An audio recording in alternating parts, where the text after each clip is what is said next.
কেউ একটু হেল্প করবে? হ্যাঁ বাবা, আসছি।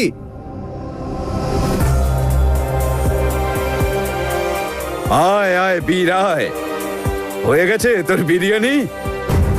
হ্যাঁ বাবা।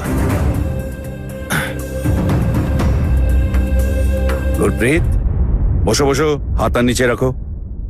আজ তোমার উপর যে খবরদারি করবে সে তোমার বড় নয়, আমার ছেলে। সবাই বসো। চলো বাবা, এবার পরিবেশন করো। প্রতিদিন সানডে হলে কি মজা হতো না? বাবার মুখটা দেখ। যদি বাইরের কেউ জানে যে সানডেতে বাড়ির সব কাজ আমি করি, তাহলে পরের বার ভোটের সময় একটা লোক আর ভোট দেবে না আমায়। ভুল ভাবছিস, বরং এর থেকে বেশি ভোট পাবি তুই, আর সেটাও মেয়েদের। একদম একদম।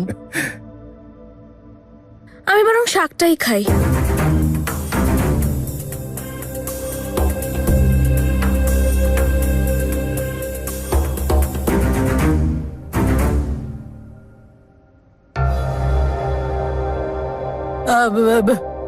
যখন আমার পরিবার একসাথে বসে খাবার খায়, বাই গড, আমার আনন্দ দ্বিগুণ হয়ে যায়।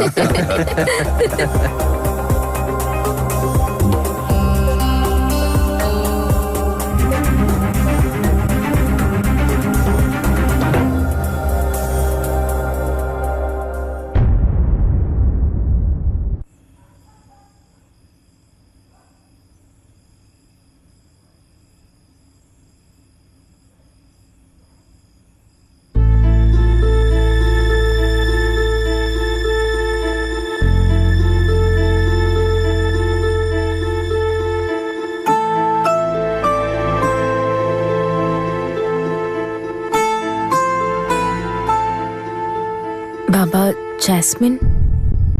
ও আসবে না, গেছিলাম ওকে ডাকতে। দরজা বন্ধ করে বসে আছে, বলছে যে ওর খিদে নেই। তোমরা খাও, এমনিতে তোমাদের আর কি আসে যায়। বৌদি, আমার জন্য রুটি করো না, আমারও খাবার ইচ্ছে নেই। ছেড়ে দাও বড় বউ, আমার গলা দিয়ে নামবে না। মা, শুধু আপনার কেন, কারোর গলা দিয়ে খাবার নামবে না।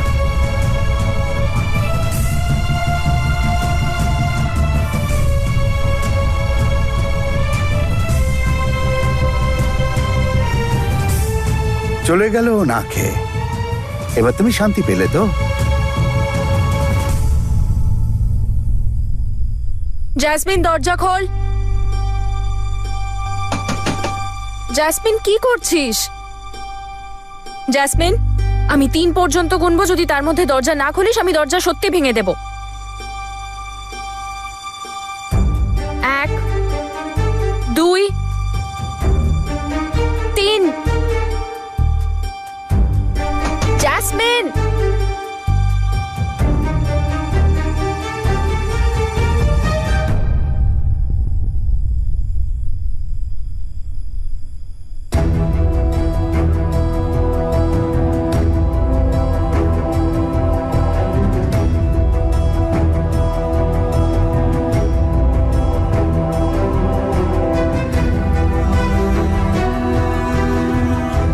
প্রত্যেকবারই এক কাণ্ড করে। সবাই আমরা না খেয়ে বসে আছি, আর এই ম্যাডাম নিশ্চয়ই বন্ধুর সাথে কিছু খেয়ে বেড়াচ্ছে।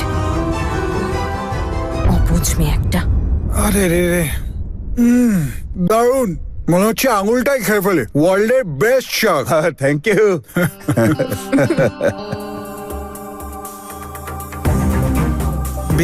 বিরিয়ানিটাও ভালো হয়েছে। এ দেখো খাচ্ছি। শাকটা ঘ্যামা, কি যে খেতে হয়েছে না দাদু। আরে কেন ভালো হবে না? এই রেসিপিটা আমি আমার বন্ধুর কাছ থেকে নিয়েছি, আর সেই দিনই রেসিপিটা প্রেমপত্রের মতো লিখে আমার বউকে পাঠিয়ে দিয়েছি। ওটা কি রেসিপি ছিল নাকি? ওটা তো শাকে জড়ানো একটা প্রেমপত্র ছিল। ও হো হো হো হো। দারুণ দারুণ। কি দারুণ! প্রেমপত্রে কেউ এসব লেখে নাকি? যা তা। সে একদিন ছিল আমাদের। আজকালকার ছেলে মেয়েরা তো মোবাইলে শুধু টুক টুক টুক টুক টুক টুক করে। জীবনে প্রেমের আসল মজা হলো ওই চিঠি লেখার মধ্যে। হ্যাঁ ব্রিগেডিয়ার সাহেব, তোমার সেই চিঠিগুলো আমি এখনো যত্ন করে রেখে দিয়েছি।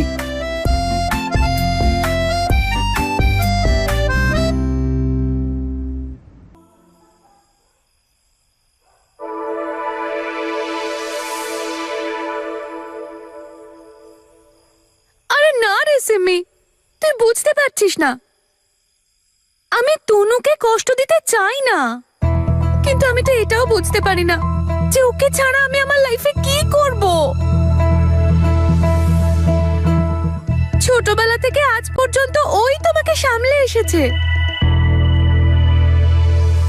প্রত্যেকবার, প্রত্যেক মুহূর্তে, প্রত্যেক ক্ষেত্রে বিপদ আমাকে ছোঁয়ার আগে তনু আমার সামনে এসে দাঁড়িয়ে যেত কোনো না কোনো সলিউশন নিয়ে।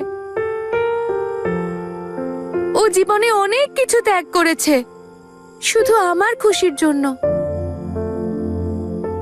আর তুই জানিস, যখন আমরা দুজন ছোট ছিলাম না, তখন পয়লা বৈশাখের মেলায় একটা কম্পিটিশনে আমরা অংশ নিয়েছিলাম।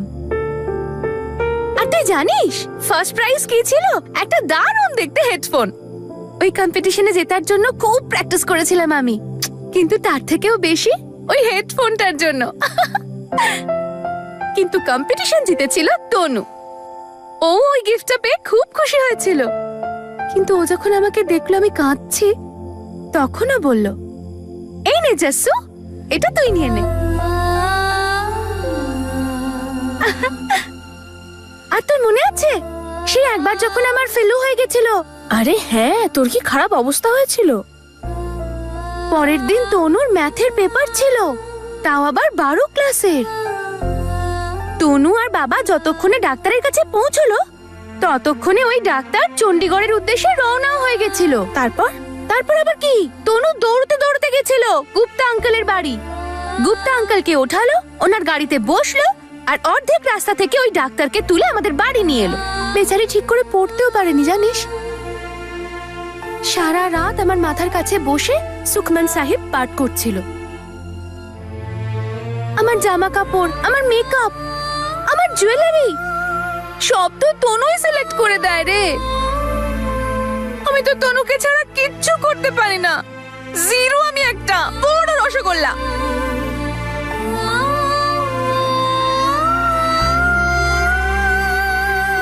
কিন্তু এবার করতেই হবে।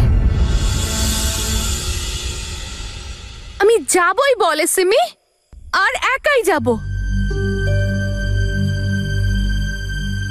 আর তো কোনো রাস্তাও নেই আমার কাছে রে বাবা। একটা পথ আছে, ওই যেটা তোকে বলেছিলাম, ওই যে আমার কাজিন পিঙ্কি কানাডার ছেলের সাথে মিথ্যে বিয়ের সার্টিফিকেট। এতে প্রবলেমটা কোথায়? পিঙ্কি তো দিব্যি কানাডা চলে গেল। আরে আমার একটা সার্টিফিকেট বানিয়ে দে না রে। ভিসা পেয়ে যাবো তো 2 মিনিটে। এবার এটাই করতে হবে। তুই ওই ছেলেটাকে জিজ্ঞাসা কর, আর আমাকে ফটাফট জানা কি কি ডকুমেন্টস লাগবে। কাল সকালে এই কাজটা করতে হবে। আমি তাড়াতাড়ি তোর কাজ করিয়ে দিচ্ছি।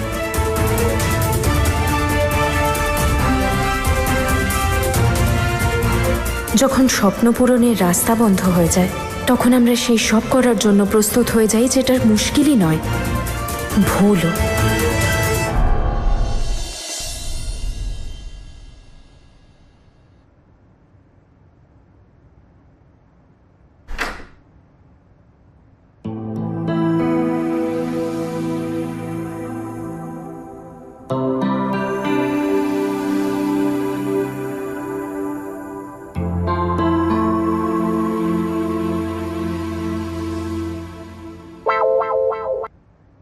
দাদু কমপ্লিট করবে লাভ স্টোরি অফ হিজ নাতি।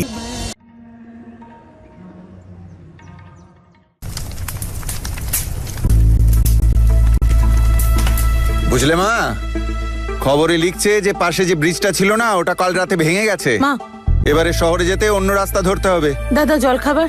না, পরে খাবো। তনু, জাসমিন, হ্যাঁ শোনো বাবা, যাও গিয়ে দিদিদের ওঠাও, ওদের কলেজ যেতে হবে না আজ। আমি যেতে পারবো না। ওহো, আমার কথা তো শোনো। আরে এই পরোটাগুলো দেখতে পাচ্ছ না? মা আমাকে প্রথমবার স্যান্ডউইচের বদলে পরোটা দিয়েছে আর তারপর কথাও শুনিয়েছে। সোনা বাবা, তোমার কপালে আর স্যান্ডউইচ জুটবে না, কারণ এখন তোকে ইন্ডিয়াতেই থাকতে হবে। খা পরোটা। সে যাই হোক, তনু দিদির জন্যই আজকে কপালে পরোটা জুটলো। মা প্রণাম। মা, বেঁচে থাক। দাদা প্রণাম। এই শোনো, হ্যাঁ কাকু। ওখানে একটু যাও তো, ওই তনু আর জসমিনকে এখানে আসতে বলো। তনু দিদি ও তো সকাল সকাল বেরিয়ে গেল, আর জেসমিন দিদি তো রেডি হচ্ছে। কে জানে কিছু একটা খুঁজছিল রুমে। জাসমিন, ও মা, হ্যাঁ, আমার 10 আর 12 এর সার্টিফিকেট মার্কশিট সব কোথায়? সকাল থেকে সারা ঘর খুঁজে বেড়াচ্ছি, কোথাও পাচ্ছি না। সকালে এত কাজ কেন মাথা খারাপ করছিস? কি করবি সার্টিফিকেট গুলো দিয়ে? বলো না। আমি জানি না কোথায়, আগে বল কি করবি। কাজ আছে আমার। বলবি না দেবো একটা। মা তুমিও না, ভিসার জন্য চাই। এবার বলো। আরে কি করবি ভিসার, যখন যাওয়া হবেই না তখন? আর তাছাড়া পাঞ্জাবের এদিক ওদিক যেতে ভিসা লাগে না। কিন্তু কানাডা যাওয়ার জন্য তো লাগে।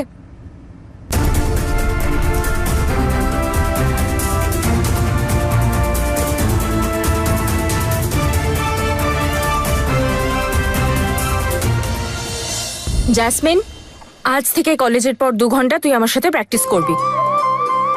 এবার বলে আমাদের বেস্ট হতে হবে।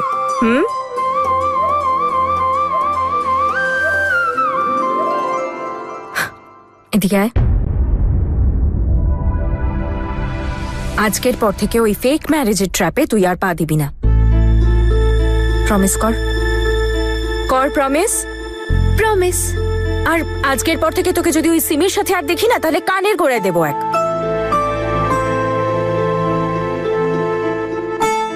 সরি। ব্যাস ঠিক আছে, খেয়াল রাখিস। Bye bye.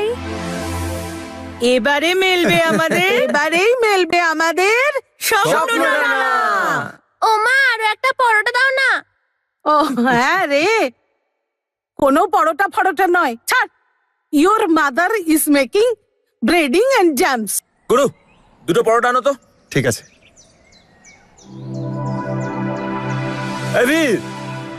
এনে আগে খেয়ে নে তো। আরে হাতটা সরা তো, বসো, ফোকাসটা নষ্ট করিস না। কি লিখছিস রে? আরে ভাই, দাদু ইয়াং এজে কি রোমান্টিক ছিল জানিস? এক একটা যা লাভ লেটার লিখেছে না ঠাম্মাকে। এটা শোন। জল ভেবে গরল করিলাম আমি পান, প্রেম করিব তোমার সনে যতদিন দেহে প্রাণ। হৃদয়ের সঙ্গমের আশায় তোমার পানে আছি চেয়ে, লালসার তরে যদি করি আমি প্রেম, তবে নাইবা রইল এই প্রাণ। মারহাবা। Thank you, thank you, thank you. কিন্তু মাথায় কিছু ঢোকেনি, একটু বুঝিয়ে বল না। এই তুই কি জ্যাসমিন যে আমি তোকে এটার মানে বোঝাবো? ভাই আজকেই সব সেট হয়ে যাবে ভাই। ঠিক যখনই জ্যাসমিন কলেজের বাইরে আসবে, আমি টুক করে এই চিঠিটা ওকে দিয়ে দেবো। এই যে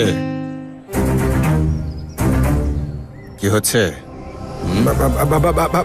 বাবা, জল জল জল খাচ্ছিলাম। হ্যাঁ, জল খাচ্ছিলাম। Good afternoon uncle. Good morning uncle.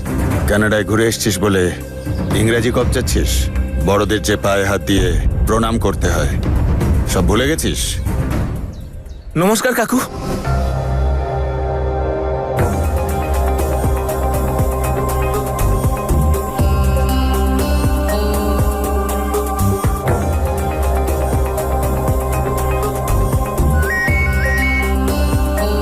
হ্যাঁ বলুন, আমি কথা বলে নেব। ঠিক আছে। ফোন করলেই অর্ধেক কথা বলে ছেড়ে দেন কেন? বাবা, পুরো কথা আমায় বলবেন। আশীর্বাদ করো বাবা। বেঁচেছে? বেঁচেছিস? বেঁচেছি না, জেচেছে। এই ড্রেসটা আপনাকে যা জেচেছে না। চুপচাপ দাঁড়িয়ে থাক।